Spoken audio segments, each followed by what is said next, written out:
Bueno, pues bienvenidas y bienvenidos sean a este tercer episodio de Parelio, un podcast sobre teoría crítica y crítica de la economía política.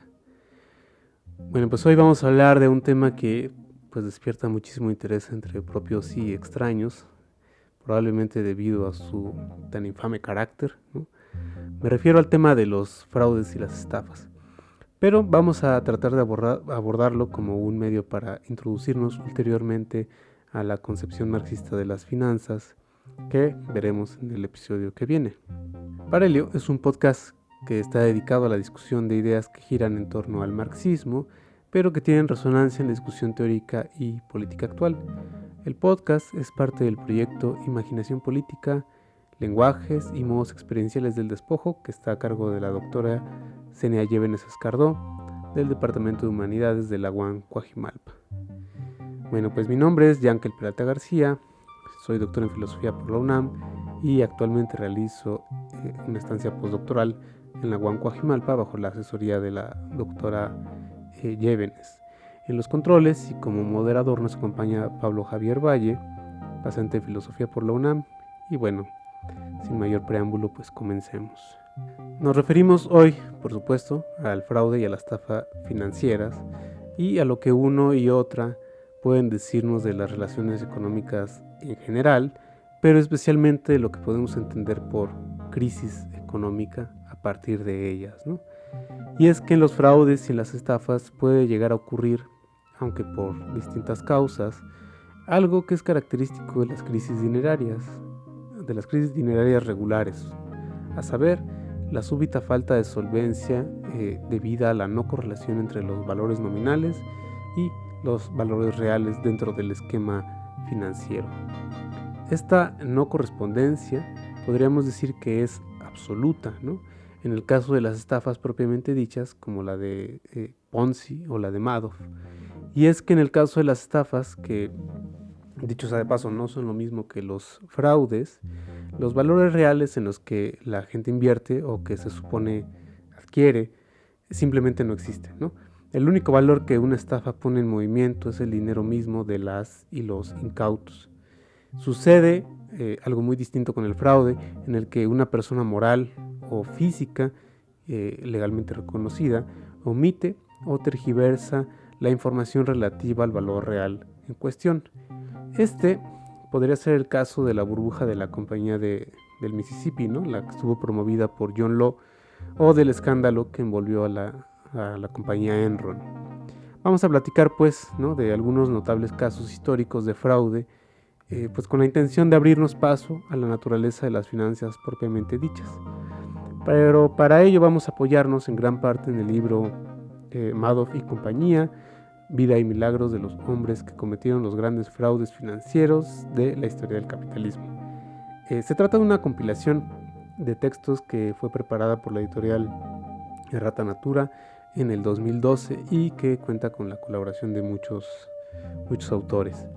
Los casos de los que hablaremos parten en lo esencial de lo escrito en ese libro, aunque para mayor información pues busqué fuentes alternas, ¿no?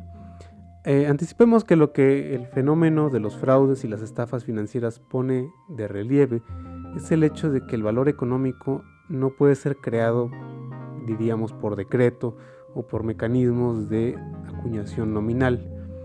El valor, independientemente de cómo se conciba, es un referente externo a las transacciones financieras, incluso ahí donde éstas funcionan racionalmente, ¿no? O si se quiere, digamos, solo razonablemente. Por ejemplo, las transacciones en dinero del comercio común y corriente tienen como referente los valores de uso o las cosas útiles, ¿no? El papel moneda tiene como referente, o bueno, tuvo en su momento como referente las reservas en metálico, mientras que el comercio de títulos, bonos, acciones, etcétera, tiene como referente la solvencia de los agentes financieros, ¿no?, etcétera. Por otro lado, aunque los fraudes se basan en la desproporción, ¿no?, entre valor nominal y valor real, no inventan esa desproporción, ¿no? ¿Acaso tal vez la agudicen más allá de todo límite racional? Piénsese en el hecho de que una de las cosas que incluso en la Francia del siglo XVIII, que fue lo que conoció John Law. Una de las cosas que facilitó en ese momento la adopción del papel moneda fue la limitación que el uso del dinero en metálico impone o imponía sobre el comercio interno, ¿no? Esto porque el uso del metálico como moneda de curso corriente pues desgasta el metal y en esa medida deprecia la moneda, como porque el volumen del metálico no necesariamente corre parejo con el volumen de la riqueza material circulante, ¿no? Podría decirse que los fraudes y las estafas sacan ventaja de esta desproporción, diríamos, natural, pues, ¿no?, entre el valor nominal y el valor real, y la incrementan hasta proporciones absurdas. Sin embargo, no quiero sugerir en ningún momento que las finanzas funcionarían, ¿no?, de las mil maravillas, ¿no?, si los fraudes y las estafas no tuviesen lugar. Ya indagaremos en su debido tiempo sobre la naturaleza de las crisis financieras, ¿no?, en el siguiente episodio. Por ahora me basta con que atendamos algunos ejemplos clásicos, ¿no?, que ilustren el modo y manera en que estos esquemas se precipitan, diríamos, hacia su punto crítico, ¿no? Y sí, ya veíamos el mes pasado, o en el episodio pasado, el caso de las criptomonedas, ¿no?, que en la actualidad pues hemos visto cómo han proliferado dentro de ese ecosistema financiero una serie de estafas, una serie de casos en los cuales esta disparidad que tú mencionas se explota justamente para crear circunstancias en las cuales las inversiones de ciertas personas terminan cayendo en los bolsillos de unos pocos, que a final de cuentas es el fin de una estafa, ¿no?, el fin de un fraude, hacer que las inversiones de unas cuantas personas den como resultado el enriquecimiento de unos pocos que se encuentran en posiciones de conocimiento o de ventaja, que aprovechan estas posiciones justamente para engatusar a otros, ¿no? Y aunque las criptomonedas en la actualidad sean un caso que salta a la vista, que es muy sonado o que sea muy presente en la actualidad, como veremos a lo largo de esta exposición, pues no es algo novedoso, sino que ha acompañado al capitalismo desde sus inicios. Y creo también importante recalcar la diferencia, que ya también tendremos oportunidad de señalar a lo largo de este episodio, entre lo que podría ser la estafa precapitalista o clásica, de lo que es la peculiaridad que se da en el caso del capitalismo de estos fenómenos económicos, ¿no? Porque, como sabemos, pues siempre han existido las estafas, ¿no? Siempre han existido este tipo de mecanismos. Podemos pensar en la clásica historia de las habichuelas mágicas o de cualquier otra cosa, que tiene en su núcleo la promesa del enriquecimiento rápido a partir de la suerte o de las circunstancias fortuitas, ¿no? Pero en el capitalismo justamente veremos emerger algo con un carácter reconocible pero nuevo. Y eso es lo que hace tan interesante como tema de análisis a estos fenómenos. El caso de John Law es revelador porque conjuga dos de las más usuales, complicaciones que enfrentan los esquemas monetarios y financieros. Por un lado, la excesiva emisión de papel moneda y por otro, la descontrolada valoración nominal de las acciones emitidas o que son emitidas por una compañía. Lo primero provoca una hiperinflación y lo segundo una burbuja especulativa, ¿no? Pero bueno, ¿qué fue exactamente lo que ocurrió con John Law? John Law fue un economista y jugador empedernido, ¿no?, de origen escocés, ferviente defensor y militante de la emisión de papel moneda. Y bueno, para no hacer la historia larga, comencemos con la llegada de Law a Francia luego de la muerte de Luis XIV en 1715. A la sazón, Francia enfrentaba una severa crisis económica estatal y una parálisis comercial interna. Este clima económico, pero sobre todo el hecho de que el duque de Orleans quedara a cargo de las gestiones estatales, favorecieron que las ideas económicas de Law pudiesen ser implementadas, ¿no? Y es que el duque y Law habían sido compadres de juego, ¿no? A punto de declararse en bancarrota, ¿no?, el Estado francés pues recibió de buen grado las propuestas de Law, que eran básicamente dos.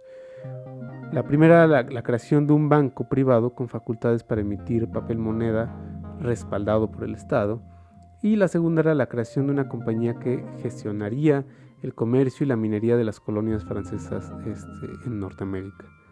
Usualmente pues pensamos que el papel moneda o los billetes son los que están o estaban respaldados por las reservas en metálico, y esto no deja de ser cierto. Lo que no es tan claro es que el papel moneda podía servir a su vez para respaldar, o mejor dicho, para resguardar el valor del metálico.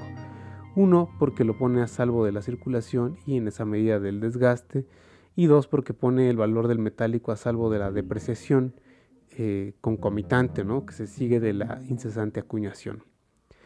Bueno, por otro lado, la compañía de marras, diríamos, ¿no?, por cuya gestión se volvió infame Law, serviría o sirvió, digamos, para gestionar los ingresos comerciales del Estado, de manera que el Estado pudiese recuperar su salud crediticia. La compañía era la compañía, ya la mencionaba, del Mississippi, luego se rebautizó como Compañía de Occidente y luego como Compañía de las Indias, ¿no? La cuestión es que entre el banco y la compañía tomaría forma, digamos, un círculo vicioso, ¿no?, que daría lugar a la burbuja financiera de la que estamos hablando. Sin embargo, es justo decir, ¿no?, que las políticas bancarias que desataron esta tormenta fueron implementadas luego de que el banco fuese absorbido por la corona en 1718, es decir, en una situación en la que Law no era en última instancia responsable de la toma de decisiones, aunque ciertamente es difícil liberarlo de toda responsabilidad en el asunto, ¿no? La estrategia financiera consistía en un principio en vender acciones de la compañía, poniendo como condición que los inversores adquiriesen bonos estatales. Para decirlo en términos llanos, los inversores podrían compartir las ganancias de la compañía bajo la condición de prestarle dinero al Estado, ¿no? Hasta aquí, diríamos, no sucedía nada que debiera despertar mayor alarma. La confianza en el papel moneda crecía incluso al punto de que el público no sentía pues la necesidad de hacer efectiva la convertibilidad del dinero en metálico. Cuando el banco fue, no obstante, absorbido por la corona, el volumen de obligaciones emitidas comenzó a rebasar el límite de los 60 millones de libras impuesto por Law, y las llamadas de atención, digamos, por parte del Parlamento fueron insuficientes para frenar el crecimiento de esta bola de nieve. En 1719 la compañía amplió su rango de acción comercial hacia las Indias Orientales, China y los mares del sur. Pero con ello también crecieron las proyecciones de los jugosos dividendos y se desencadenó entonces la locura especulativa. Las acciones de la compañía subieron de precio debido al incremento de la demanda, de manera que tal ascenso nada tenía que ver con la efectiva rentabilidad de la compañía, que hasta donde parecen ni siquiera era significativa. Ya veremos en otra ocasión, ¿no?, por lo demás, que esta estrategia de financiamiento por vía de la especulación es hasta el día de hoy bastante común, ¿no? El Banco de Law entonces facilitaba dinero sin respaldo para nutrir la demanda de acciones, y éstas subían en consecuencia de precio, pero sin ningún valor empresarial que estuviera respaldando el precio de esas acciones. Entonces, en 1720 comenzaron los primeros retiros masivos en metálico de las obligaciones contraídas por el banco. Law y el regente promovieron iniciativas para inhibir los retiros en metálico, entre ellas depreciar el valor de los metales en relación con los billetes, así como prohibir el uso del metálico para el comercio interno y, por supuesto, prohibir la salida del metálico del país, ¿no? Como mencionamos más arriba, estas medidas tenían un alcance limitado debido al hecho de que no podían determinar por decreto el valor nominal que la oferta y la demanda le atribuían al dinero, ¿no? Bueno, el papel determinante que juegan la oferta y la demanda es algo que sí que comprendió muy bien Jay Gould, ¿no?, nuestro segundo ejemplo. Para quien no lo conozca, Gould fue un inversionista estadounidense que vivió entre 1836 y 1892 y que se hizo famoso por sus inescrupulosas estrategias para sacar ventaja del mercado de valores. Fue dueño de las redes ferroviarias Union Pacific y Kansas Pacific, pero también es conocido por haber inducido o provocado el Viernes Negro de 1869. A diferencia de personajes como Ponzi o Madoff, o incluso el mismo John Law, Gould tenía la especial astucia de no hacer depender sus fraudulentos beneficios de la masiva integración de inversionistas y de una especulación alcista sin fin, ¿no? En cambio, lo que hacía Gould, entre otras cosas, era jugar con la lógica misma de la oferta y la demanda. Esto no quiere decir que Gould no buscara forzar las cosas a su favor. De hecho, lo hacía de maneras que pues, solo podríamos calificar de corruptas y que incluían el desvío de recursos, el soborno y la coacción.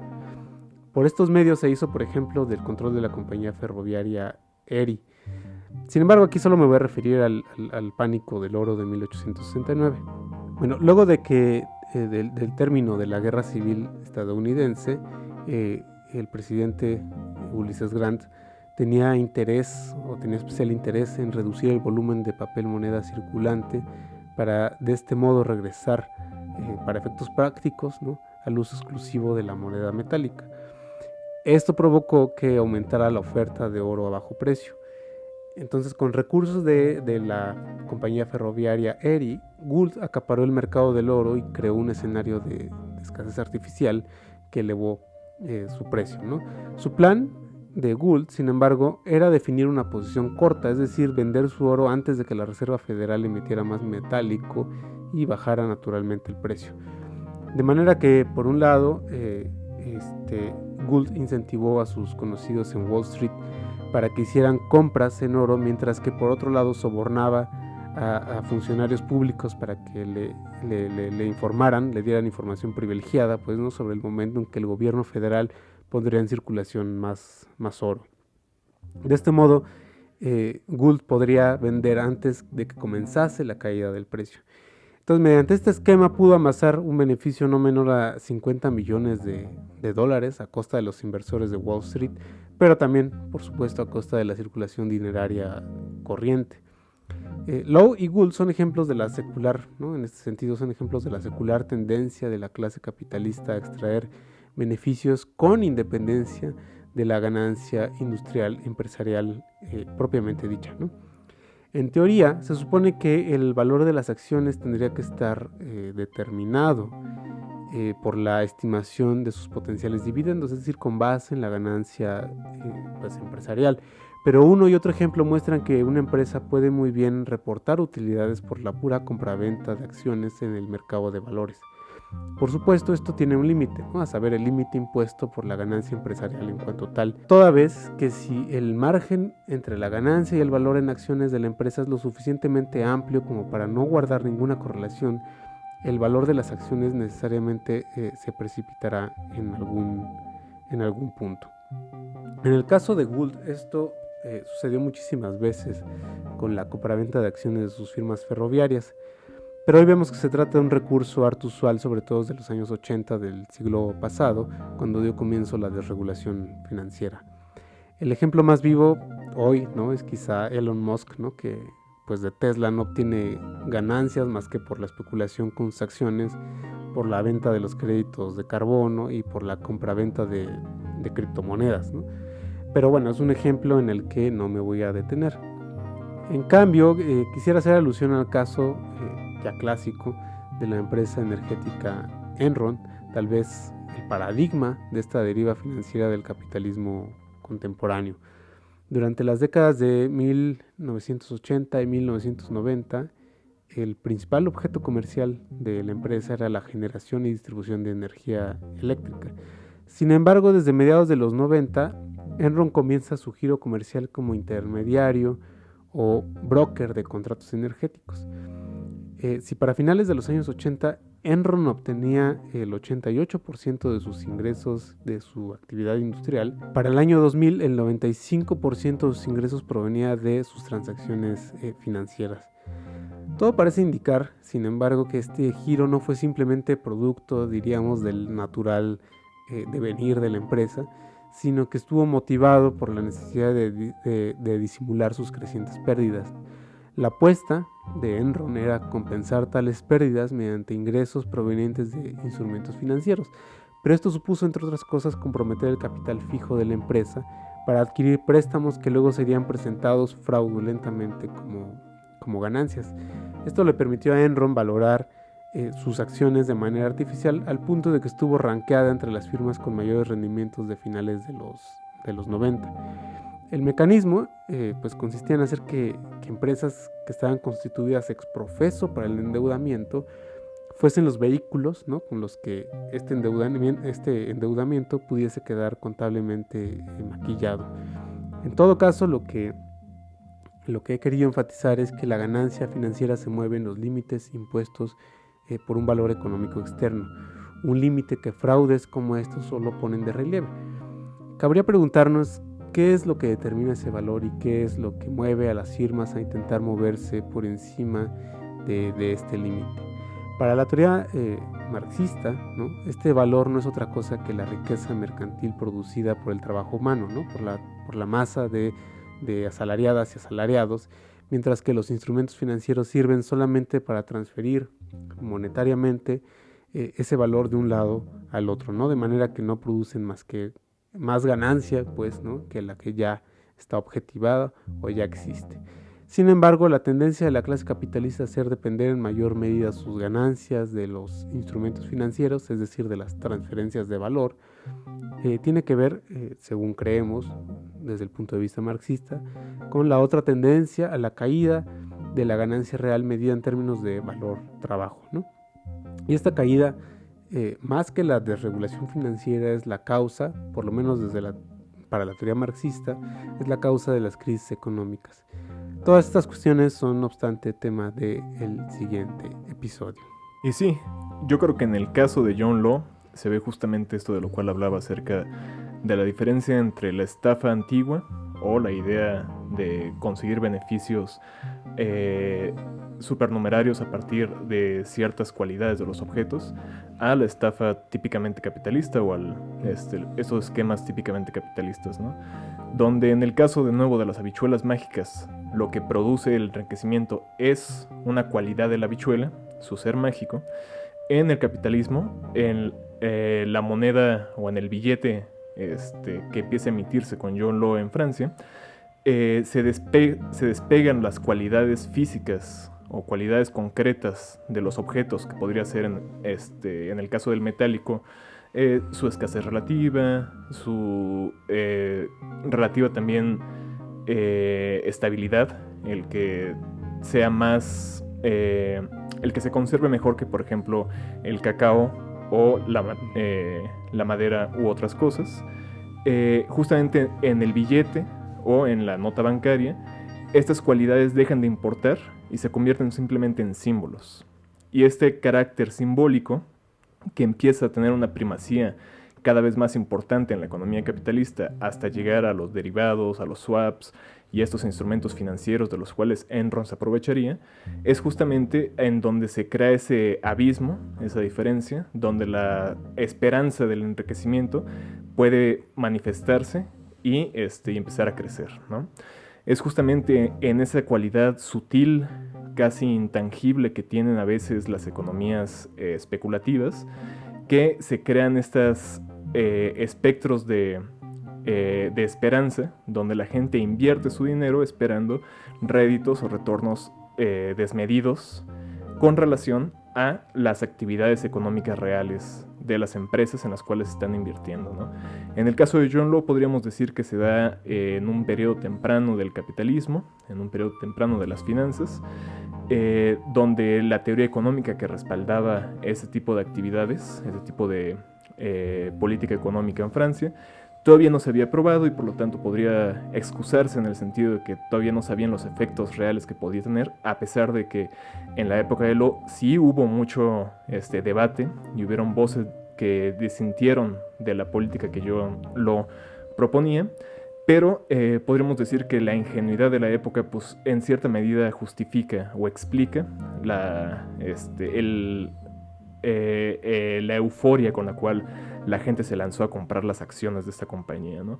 Pero ya en el caso de Gould, y mucho más en el de Enron, podemos ver cómo se conjugan aquí esto también de lo cual hablaba hace rato, de la disparidad de información que existe entre los agentes insiders, digamos, que están actuando dentro de estas compañías, y la gente que está afuera, donde Jay Gould manipulaba el mercado a través de una serie de mecanismos de corrupción y otras cosas para inflar el valor de sus acciones. Enron hacía descaradamente que el Estado fuera una parte de su actividad económica. La desregulación económica de los 80s, en la época de Reagan, que permite a los bancos y a estas entidades como Enron empezar a funcionar también de cierta manera como bancos, da cuenta, sí, del tamaño de la caída y del tamaño de las crisis, pero como bien dice Yankel, la raíz de la crisis no se encuentra ahí, se encuentra en un mecanismo que opera económicamente, que opera de manera positiva en las economías capitalistas. Esta tendencia a la caída de la tasa de ganancia, que viene de la mano del desarrollo de las fuerzas productivas, de la inversión capitalista y de lo peculiar que es la subsunción del trabajo bajo el capital, determina que esta tendencia es inescapable para toda compañía capitalista que pueda ser llamada exitosa. Pero justamente esta caída es la que hace que la disparidad entre las expectativas y la realidad que tienen los inversionistas resulte en el tamaño de una crisis como esta, ¿no? Claro, sí, claro. Y bueno, todas estas cuestiones son las que vamos a tratar en el siguiente episodio, sobre todo la pregunta, a la que aquí Pablo también está apuntando, de cuál es o qué debería entenderse como el valor que están moviendo aquí las finanzas. Podríamos preguntar ingenuamente, ¿crean algún valor las finanzas? ¿Solo lo transfieren? Y si no lo crean y solo lo transfieren, ¿cuál es el valor que en última instancia está determinando los movimientos de la economía? ¿Se trata de algún valor mercantil? ¿Se trata de algún valor puramente nominal? ¿Se trata del valor puramente monetario, ¿no? Es decir, son todas esas preguntas las que de alguna forma queremos en el siguiente episodio responder. Y bueno, yo con eso termino. No sé si Pablo tenga algún comentario final. Yo creo únicamente que más allá de que este no sea un podcast de, ¿cómo se dice?, sugerencias financieras, sí, creo que es muy importante que la gente esté al tanto de cómo funcionan estos mecanismos económicos, porque en la actualidad las estafas pues han proliferado por una u otra razón, ¿no? La tendencia misma hacia la financiarización de las economías en la actualidad pues da espacio también a que sucedan cada vez más o en una forma cada vez más sutil o más accesible al público en general este tipo de circunstancias. Es importante estar al tanto de cómo son y cómo se llevan a cabo estos mecanismos, ¿no? También me gustaría mencionar que si bien estos casos de los que hemos hablado el día de hoy son conocidos, son bien documentados, no siempre uno tiene la oportunidad de escucharlos explicados en términos claros y accesibles, y que si el público encuentra aquí algo de utilidad, no únicamente para sus finanzas personales, sino para poner en cuestión al funcionamiento de nuestras sociedades capitalistas contemporáneas, que más adelante veremos en el próximo episodio, como dices, cuáles son las determinaciones propias del modo de producción que en las finanzas se hacen presentes para incentivar este tipo de movimientos y cómo podemos entenderlos desde un punto de vista marxista, pero que definitivamente hay algo en la organización de nuestras sociedades que da espacio a la construcción de estos mecanismos. Sí, claro.